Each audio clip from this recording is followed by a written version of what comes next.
Excel function na makakatulong sa work Hey mo. mga kana, meron nga pala akong small business. Ganto ko tinrack yung order na ready for delivery na. May drop-down list na ako. Gusto ko mas madali makita yung item delivered using color fill.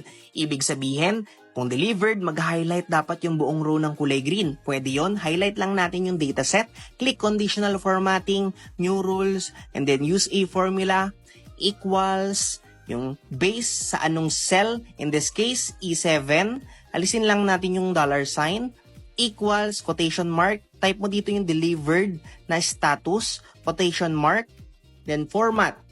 Punta ka sa fill, hanapin mo or choose any color. For this case, green is equal sa delivered.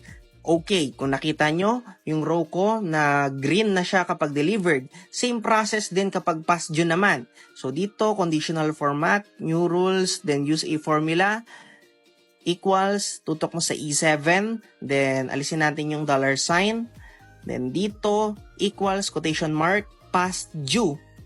Tapos, quotation mark, punta ka ulit sa format, then pili ka ng color, for this case, ito na lang, then click OK.